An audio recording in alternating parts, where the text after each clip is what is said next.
Well, yet again today, I'm afraid I'm going to have to talk about the Ukraine crisis. I call it the Ukraine crisis, though the Russians, in recent comments, especially by the Russian Foreign Minister Sergei Lavrov, have said that in fact it's a misconception to see this as a crisis centered on Ukraine. In reality, it is a crisis of Russian-Western relations, which have been deteriorating steadily for roughly 20 years, and which have now reached the point of extreme crisis and possible no return. And Lavrov is, of course, right. But of course, the epicenter of this crisis is Ukraine, and that's what I'm going to discuss today, or at least the responses to this crisis in Ukraine. Now, I'm going to briefly, before dealing with the substance of this video, touch on the events that took place in Brussels and in Europe over the course of last week. Now, in the run-up to President Biden's visit to Europe over the course of last week, and the back-to-back meetings of the G7, the European Council and NATO, all of which took place in Brussels, and of course President Biden's trip to Poland. In the run-up to this trip, we were given clear indications that dramatic things were coming, that there would be major announcements, a strong denunciation of China and of China's stance over this conflict, and an unrolling of all kinds of sanctions against Russia, including an energy embargo. Now, I have to say that none of this happened. In fact, it was all a complete damp squib as far as I could see. Clearly, hardliners from Britain, the Baltic states, Poland, and I suspect the United States as well, came with an agenda to push this confrontation with Russia even further. But they came up against a brick wall in the form of strong opposition from the EU's Carolinian core, from France, Germany, Italy, and all sorts of other countries. The result was that a declaration was published about China, but it was extremely tepid, merely saying that China needed to stop prevaricating and take sides, a kind of comment that the Chinese will just shrug their shoulders over. And importantly and interestingly, there were no further really substantive sanctions on Russia published. There was no decision, for example, to impose an energy embargo on Russia.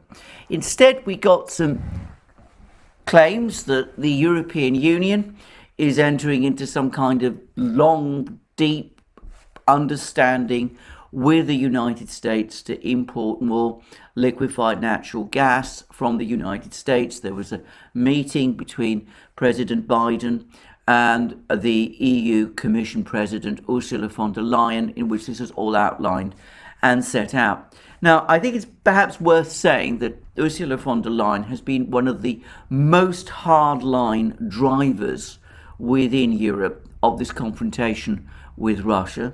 There never seems to be a moment when she doesn't seek some further massive action against Russia.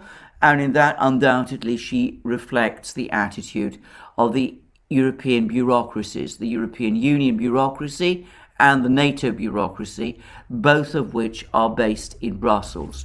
But energy policy is not, strictly speaking, the EU's province. Energy policy in the EU is still largely determined by individual countries. And of course, on this issue, the most important one is Germany, though Italy and other countries are also involved. And the Germans have been rolling out all kinds of statements about how they intend to halve their dependence on Russia within the next 6 months, how they expect to be completely free of dependence on Russia in energy terms by 2024. And the German economics minister, the extremely inexperienced Green politician Robert Habeck, has been very busy on this. He did a trip a short while ago to Qatar, and over the course of which he announced that Germany had made a long-term commitment with Qatar for liquefied natural gas from Qatar. I said that this wasn't the case at the time, and as I said in my previous video, Qatar has all but confirmed that in recent statements. And my own sense is that Robert Habeck probably does believe most of what he's saying. He's inexperienced enough to think so. But I think that the practical people, the experts in the German economics ministry and the industry ministry and within the German business community are basically hunkering down, waiting for this storm to pass, because they understand that all of these proposals to rush out of energy dependence on Russia by 2024 are utopian. At least that's my hope, because the alternative would be, to be very clear, not necessarily a major gas or energy shortage in Europe.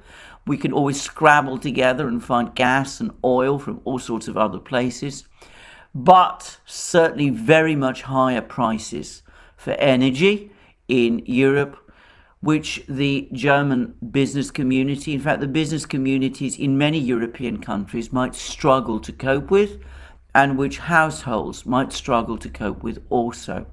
So I think that they are at the moment unwilling to stand up to this wind of hysteria that is coming out of some Western capitals, and in particular Brussels. And so they're coming up with token comments about LNG and LNG supplies from the United States and from Qatar and all the rest, waiting and hoping for the day when all this passes. I'm not sure, by the way, that it will pass. And I should say also that, of course, there's always the other side, the people on the other side of the hill, the Russians, who I think have had it up to there with the Europeans, and who are probably going to look anyway to reduce their export trade with Europe on energy anyway, regardless of what the German business community or the Italian business community or the professional experts in the German economics ministry and elsewhere may think or choose. I think this has been an extraordinary moment for the Russians when they finally concluded that the hard work that's been done over 30, 40 years, longer actually, to build up some kind of mutually satisfactory economic relationship between Russia and Europe, that all that hard work was for nothing and has gone to waste. And even if things do settle down for a while, persisting with this relationship will eventually lead to yet another crisis and another wave of hysteria, and that the Russians have basically had enough of that, and that they're already now thinking seriously about reorienting their energy exports and their food and raw material exports to their Asian partners, China and India. So that is what I think. I'm going to just finish by saying that I'm also starting to wonder whether Putin's ruble for gas demand or direction to Gazprom wasn't partly intended as a shot across the bows of the Europeans, a warning that if the Europeans do decide to rush ahead and cut off Russia from Russian oil supplies, that the Russians would retaliate by demanding rubles for their gas, in effect cutting off gas supplies to Europe also. With the Europeans apparently having pulled back, we will see whether the Russians persist with that idea. Anyway, these are just thoughts. We'll see what happens. We're still waiting for Gazprom to come back with its proposals to Putin's directives, and we'll see where this goes from this point forward. It's the military situation in Ukraine that I wish to discuss today. And here I should say that there's actually been more news from the ground. It seems that the Russians are now advancing further south from ETHEREUM. They're gaining more and more places, settlements and places in Donbass. And also, as I discussed in my previous video yesterday, that the clear out of Mariupol is now coming towards its conclusion. But I haven't followed very closely the actual news from Donbass because and from Ukraine, because my focus was on that briefing given by Colonel General Rudskoy, the Chief of Operations of the Russian General Staff, yesterday. I touched on parts of it yesterday in my previous video, but I didn't at that point have access to the entirety of it, and therefore I didn't get a full sense of what he was saying. And Rudskoy's briefing is extremely interesting, and it puts everything in context. I'm going to say in advance that I think it fully corroborates the analysis that Alex Christoforou and I have been making on the DURAN, and also, by the way, the analysis that some other people have also been making as well. People like the Moon of Alabama, for example, but also others. And obviously it completely contradicts the Western discussions of the conflict, which, as I have repeatedly said, show a profound misunderstanding of the way in which the Russians conduct war, and in specifically of the way that the Russians are conducting this war. Having said that, I think the best thing to do is to press forward and discuss what General Rudskoy has to say. Now, the Russian Ministry of Defense has provided the full text of his statement. It's fairly long, but since I know in many places it is extremely difficult to access information from the Russian Ministry of Defense, I'm going to read out his statement in full. It will take me some time to do that, for which I apologize, but also anyway, I know that some people like to listen to documents, and that's why I'm going to read what General Rudskoy had to say. So these are General Rudskoy's words. In accordance with the decision of the Supreme Commander-in-Chief, that's of course Putin, since February 24th this year, the armed forces of the Russian Federation are conducting a special military operation. Its main goal is to provide assistance to the people of the Lugansk and Donetsk People's Republics who have been subjected to genocide by the Kiev regime for 8 years. It was impossible to achieve this goal by political means. Kiev has publicly refused to implement the Minsk agreements. The Ukrainian leadership twice in 2014 and 2015 tried to solve the so-called Donbass problem by military means, was defeated, but did not change its plans on resolving conflict by force in the east of the country. According to reliable data, the armed forces of Ukraine were completing the preparation of a military operation to take control of the territory of the People's Republics. In these conditions, it was possible to help the Donetsk and Lugansk republics only by providing them with military assistance, which Russia has done. There were two possible courses of action. The first is to limit the territory to only the DPR and LPR within the administrative borders of the Donetsk and Lugansk regions, which is enshrined in the constitutions of the republics. But we would be faced with constant feeding by Ukrainian authorities of the grouping involved in the so-called joint force operation.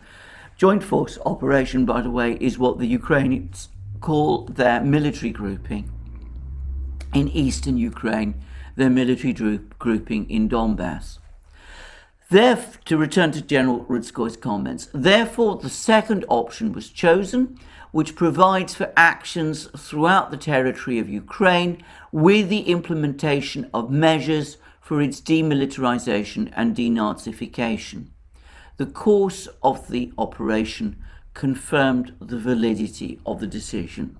Now, in my video yesterday, I explained that contrary to what you've been reading in some places in the Western media, what Rudskoy has just said, that the Russians considered two alternatives. One was to confine their military actions to Donbass. The second was to go beyond Donbass, because confining military operations to Donbass would simply have moved the line of conflict just a few miles further west and would have perpetuated the war, whereas what the Russians are seeking is a total and comprehensive solution to the conflict in eastern Ukraine, in Donbass. What Rudskoy said here is not a departure from what the Russians have said before. If you go back to Putin's comments all the way to the start of the operation in February, it is completely consistent with it.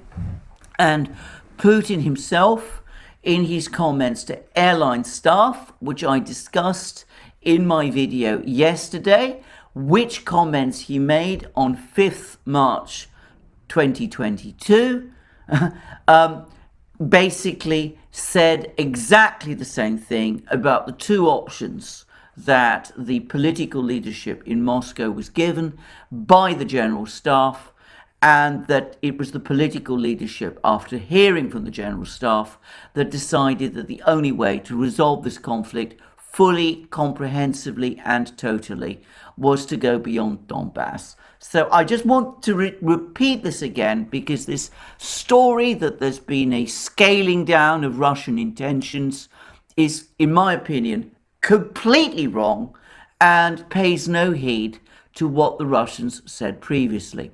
But anyway, I will now continue with General Rudskoy's comments. The operation is conducted by the General Staff in accordance with the approved plan. The tasks are carried out taking into account minimizing losses amongst personnel and minimizing damage to civilians. With the beginning of a special military operation, air supremacy was won during the first 2 days. Now, before I proceed at this point, I should say, yet again, that though I am not in any way any kind of military expert, and certainly not an expert on Russian military tactics and operations and strategy, I have been aware for some time that the Russians make a distinction between what the Western powers call air superiority and what the Russians call air supremacy. The Western concept of air superiority is basically one in which the enemy air force is completely cleared from the skies. It's no longer able to operate at all. It's not even able to launch any single aircraft. And generally, in Western wars, such as the war that was fought, for example, against Iraq, first in 1991 and then in 2003, those wars, the ground operations, only tend to be launched after total air superiority has been achieved, and that means the total and complete destruction of the enemy's air force. The Russians don't work like that. They pursue something else, which is called air supremacy. It isn't necessary for them to take action to completely sweep the enemy's air force from the skies. They are prepared to engage the enemy in ground operations when they dominate the skies. That is to say, the enemy may still have an air force. He may still be able to send aircraft up from time to time. He may still even be able to shoot down some of your aircraft. But the point is that you have air supremacy, you have dominance over the skies, over the enemy's armies and even country, and that means that you can both support your ground forces and protect them from aerial attack. And the reason the Russians do that is because they prefer, in the initial stages of a campaign, a faster tempo of operations, and also they don't want to give the enemy time to prepare on the ground to meet whatever offensive they may be intending to launch. And a good example of the kind of situation that the Russians want to avoid was provided by the Yugoslav War of 1999. After 78 days of bombing, the NATO Air Force was unable to achieve air superiority over the Yugoslav army in Kosovo or elsewhere, and that delayed the ground operation against the Yugoslav forces in Kosovo to the point where those forces were beginning to hunker down and establish themselves in positions where they might have been able, in the event of a ground war, to inflict very heavy casualties on any NATO forces, with the result that that conflict had to be ended through diplomatic action. Well, the Russians don't want to be put in that position. They don't want to give the opportunity to the enemy to arrange themselves in defensive positions, to prepare themselves for the main axes, to meet the main axes of the advance, and so they are willing to engage in ground operations as soon as what they call air supremacy, which is to say aerial dominance, as opposed to air superiority, has been achieved. Anyway, that's just a little lecture. That was all explained to me, by the way, decades ago. And here we see General Rudskoy talking about it again. So then, to proceed with what he says, offensive actions of the armed forces of the Russian Federation are carried out in various directions. As a result, Russian troops blocked Kiev, Kharkiv, Chernigov, Sumy, and Nikolaev. Kherson and most of the Zaporozhye region are under full control. The public and individual experts are wondering what we are doing in the area of blocked Ukrainian cities. These actions are carried out with the aim of causing such damage to military infrastructure, equipment, personnel of the armed forces of Ukraine, the results of which allow not only to shackle their forces and do not give them the opportunity to strengthen their grouping in Donbass, but also will not allow them to do so until the Russian army completely liberates the territories of the Donetsk and Lugansk People's Republics. Now, this is exactly the point that we've been making, Alex Christoforou and I, on our respective channels, and of course on the DURAN, that the deployment of Russian forces around these cities, Kiev, Kharkov, Chernigov, Sumy, Nikolaev, is not intended at the moment to storm these cities. It is intended instead to pin down Ukrainian forces into positions where they feel obliged to defend the cities and cannot therefore concentrate their forces in Donbass to reinforce the Ukrainian army there, which is the prime target and object of the Russian offensive. So that's what this whole operation is all about. It's not about storming cities. It's not about capturing territory. It is about fragmenting the Ukrainian army, forcing it to defend cities in all sorts of places around Ukraine, so that the major grouping of the Ukrainian army in Donbass is isolated and the various parts of the Ukrainian military can be defeated one by one in detail. To continue, therefore, with what General Rudskoy had to say. Initially, we did not plan to storm these cities in order to prevent destruction and minimize losses among personnel and civilians.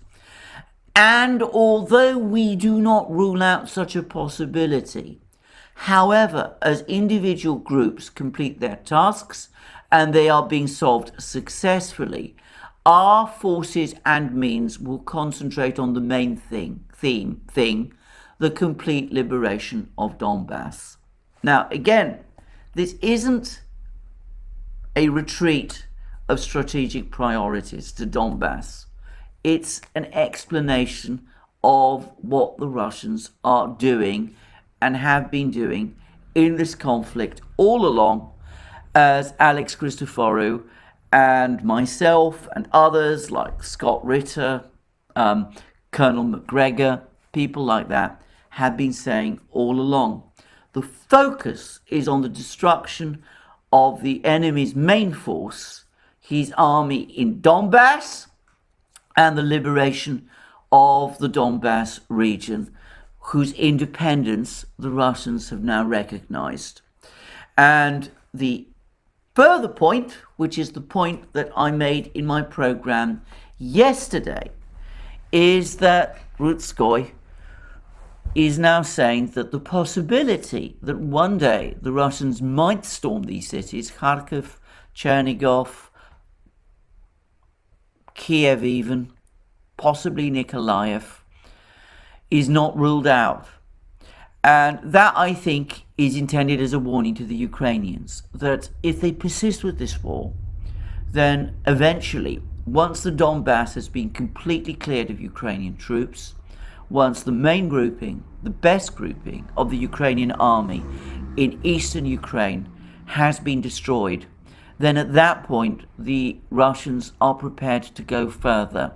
And if Ukraine is not prepared to sign peace, then it must start to expect that some of its cities will be stormed by the Russians as they press home their military advantage and press home either to achieve peace or, if peace cannot be achieved, the complete dismantling of the existing political and state structures in Ukraine through the capture of Ukrainian cities and territory. So, at the moment, the Russians have no plan to storm Kiev or Kharkiv or Chernigov or Sumy or Nikolaev, but that may change. And that's something that the Ukrainians and the Western powers need to understand. Now, I would say that earlier today, just before I did this program, I actually learned that a significant force of Ukrainian troops have actually withdrawn from a Ukrainian city which has been encircled by the Russians in Kiev region. And apparently the Russians agreed to this withdrawal and have not so far entered the city, but perhaps that's a sign of things to come. And yesterday there were further reports that the Russians have now completed and completely blocked all exits from the other important Ukrainian city of Chernigov. So it may be that as the situation in Donbass heads towards a conclusion, that the Russians are already preparing the ground to make further advances in other Ukrainian cities. And of course, I should say that if Russian-speaking cities like Kharkiv and Chernigov are taken over by the Russians, then it's far from clear to me, or far from certain, that the Russians will ever leave. But anyway, to continue with what General Rutskoy had to say. Significant territories of the Lugansk and Donetsk People's Republics have also been liberated. The People's Militia has taken control of 276 settlements that were previously under the control of the Ukrainian army and the national battalions. Demilitarization of Ukraine is achieved both by high-precision strikes on military infrastructure facilities, locations of formations and military units, airfields, control points, arsenals and warehouses of weapons and military equipment, and by the actions of troops to defeat opposing enemy groupings. Currently, the Ukrainian air forces and the air defense system have been almost completely destroyed. The naval forces of the country have ceased to exist. 16 main military airfields were defeated, from which combat sorties of the Ukrainian Air Force were carried out. 39 storage bases and arsenals were destroyed, which contained up to 70% of all stocks of military equipment, material and fuel, as more than 1,054,000 tons of ammunition. I should say that I think some of the translation of some of these figures is shaky, and I'm not going to vouch for its complete accuracy. Maybe the General Rutskoy isn't himself sure, but this looks to me like a machine translation, and we're getting some rather odd figures here. But the fact remains that even the Ukrainians themselves have recently been saying that that their forces are running out of supplies, and we see that General Rutskoy is essentially confirming this. Anyway, then to continue with what General Rutskoy had to say. All 24 formations of the land forces, the Ukrainian land forces that existed before the start of the operation, have suffered significant losses. Ukraine has no organized reserves left. So it can't reinforce its increasingly depleted forces with properly organized military formations or with properly trained troops.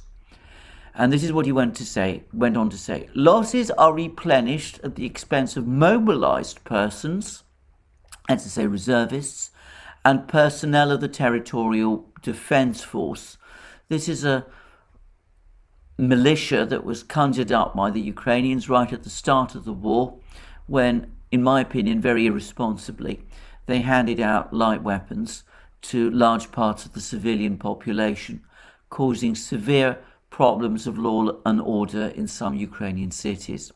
But then he goes on to say, General Rutskoy says that these mobilized persons and personnel of the territorial defense do not have the necessary training, which increases the risk of large losses.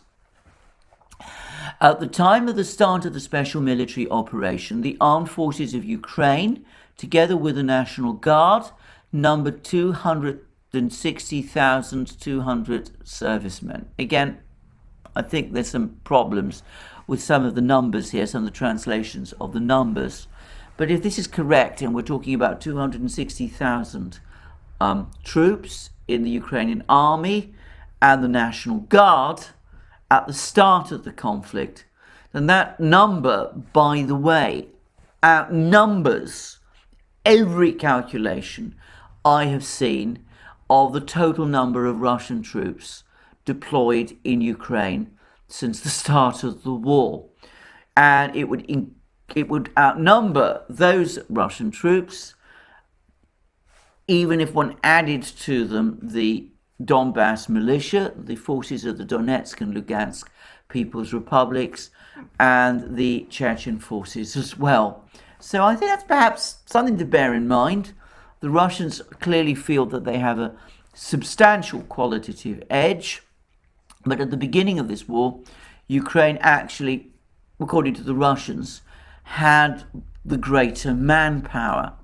And that perhaps explains why the Russians have been anxious to disperse Ukrainian troops, to keep them dispersed by isolating them, defending places like Kiev, Kharkiv, Sumy, Chernihiv, Nikolaev, and the rest, rather than have the greater part of these forces, which outnumber the Russian forces, located, concentrated in Donbass.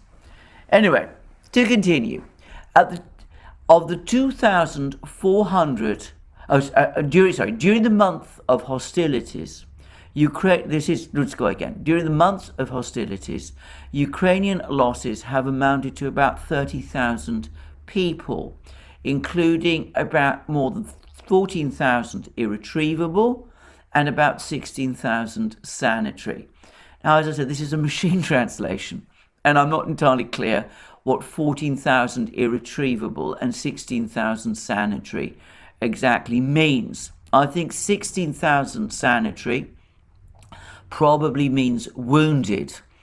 14,000, I presume, means either killed in action or taken prisoner. So, again, I can't vouch for these figures, but these are General Rutskoy's figures. They could be exaggerated. As I said in my previous program, in my experience in war, armies countries are reasonably reliable in reporting their own casualties, but are very unreliable in reporting their enemies. So it could be that these figures are inflated. I've no way of knowing one way or the other. But if 14,000, the 14,000 that this translation says are irretrievable, means both killed and captured, then I'm going to make a guess that it's probably about right. Anyway, to continue, again, what General Rutskoy said. Of the 2,416 tanks and other armoured vehicles that Ukraine had in combat on February 24th, 1,587 have been destroyed. Again, I can't obviously confirm this, and one is a bit suspicious about the extreme precision of these figures, but I suspect it's probably about right, and it would mean that the Russians have destroyed around 2/3 of Ukraine's armoured forces, and Ukraine is not able to replace them because Western military aid, as we will discuss shortly, does not take the form of replacements of tanks and armoured vehicles which have been destroyed. Anyway, to continue with what he says, what Rutskoy says, 636 units out of 1,509 field guns and artillery and mortars. So that's about just over a third of those forces. Around 40% of Ukraine's artillery has been destroyed. 163 out of 535 of Ukraine's multiple rocket launcher systems. Now, that's between a quarter and a third by my rather bad back of the envelope calculations. 112 out of 152 aircraft. So we see that most of the Ukrainian Air Force has been destroyed. 75 out of 149 helicopters. That's presumably that's about half of the Ukrainian helicopter force. Now, I should say that over the last couple of days, there's been various reports in the Western media about the Russians withdrawing their helicopters from Kherson airport, which was supposedly the target of a Ukraine missile strike. That may or may not be true, but Russian reports that I've read actually say that the helicopters that were removed from Kherson airport were not Russian at all, but were captured Ukrainian helicopters.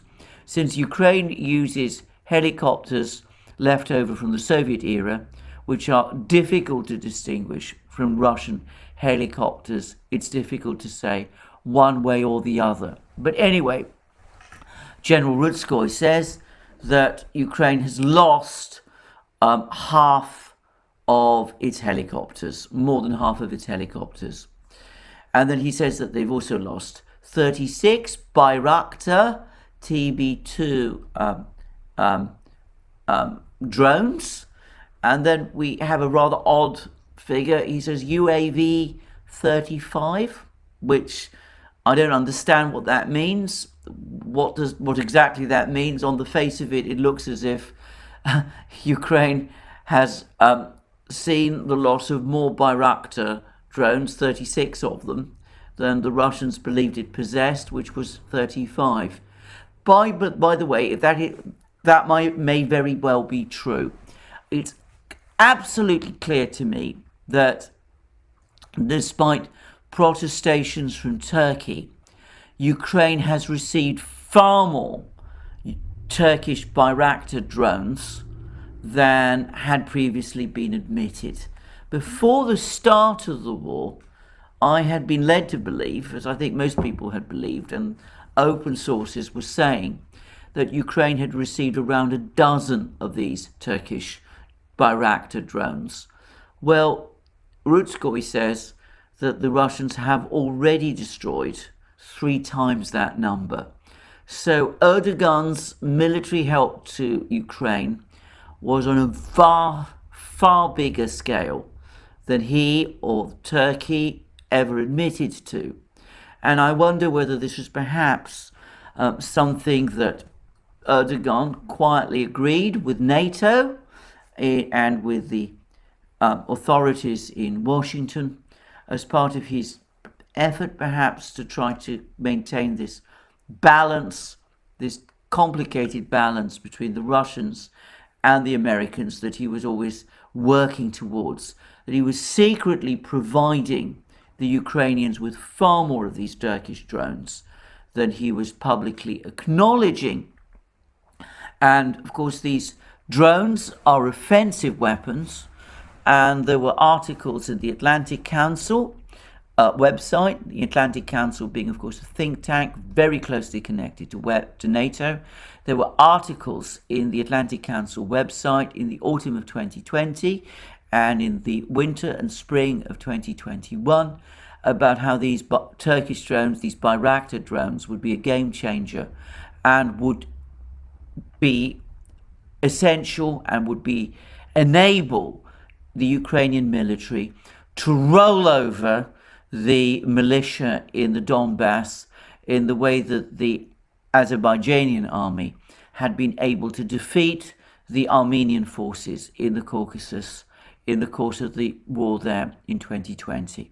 Anyway, to continue, we then have more rather odd figures from the Russian Ministry of Defense, because the next sentence gives the impression that Rutskoy thinks that the Russians have destroyed 180 out of 148 Ukrainian S-300 and Buk M1 air defense systems. So that would imply that the Russians have destroyed more air defense systems, more Ukraine air defense systems than they believed that the Ukrainians had, and 300 out of 117 radars for various purposes. I wonder whether here there's either been a mistake in machine translations or whether again the Russians underestimated the number of S-300s and radars that the Ukrainians had at the outset of the conflict, and that perhaps they didn't realize the extent to which S-300s and radars were being covertly supplied to Ukraine from East European members of NATO, and that the Russians therefore are finding that they're destroying more of these than they realize that the Ukrainians actually possessed. Well, I don't know. I can't guess. Maybe instead it's just a machine mistranslation here. But anyway, to continue. This is again from General Rutskoy. The Ukrainian armed forces continue to use high-powered weapons indiscriminately against towns in Donbass. An example of this is the strikes by the Tochka-U missile system on the civilian population of Donetsk and Makeyevka. In this regard, the Tochka-U launchers are primary targets. As of today, 7 Tochka-U launchers have been destroyed, and 85% of missiles have been destroyed in their arsenals and in the air. This significantly limits Ukraine's capability for their combat use. Since the beginning of hostilities, the Western countries have supplied the Kiev regime with 109 field guns, 3,800 anti-tank weapons, including Javelin, Milan, Konkurs. Konkurs is a Soviet system, by the way. And Law, 80 anti-tank guided missiles, M72s, Panzerfaust 3s. They've also supplied Ukraine with 897 Stinger and Igla manpads. The Igla system is also a Soviet system. Note how precise General Rutskoy's figures are. One wonders how he's able to give such precise numbers of the weapon systems that the NATO powers have sent to Ukraine since the start of hostilities. Anyway, he then goes on to say, we consider it a vast mistake for Western countries to supply weapons to Kiev. This delays the conflict, increases the number of victims, and will not be able to influence the outcome of the operation. So all these weapon systems that are being sent to Ukraine are not changing the outcome of the war, but it might prolong it, and it will mean that more people will die. I'm sure he's right. Anyway, Rutskoy then goes on to say the real purpose of such supplies is not to support Ukraine, but to drag it into a long-term conflict to the last Ukrainian. Now, this, I'm going to say straight away, it comes from a Russian general, but I would remind everybody of my own view here, which is that given that the outcome of this operation is not in doubt, and given the enormous damage Ukraine is suffering, the priority for Ukraine, for the Ukrainian government, is not to prolong this war, but to achieve peace. And Lutskoy essentially is saying the same thing. It's a Russian general, so perhaps he would say that, but for what it's worth, it's also my opinion also. I do not see the purpose, the political logic or the military logic for Ukraine in sacrificing its people in a hopeless cause. Anyway, to continue with what General Rutskoy has to say. We are closely monitoring the statements of the military and political leadership of individual countries about their intention to supply aircraft and air defense systems to Ukraine. In case of implementation, we will not leave it without attention.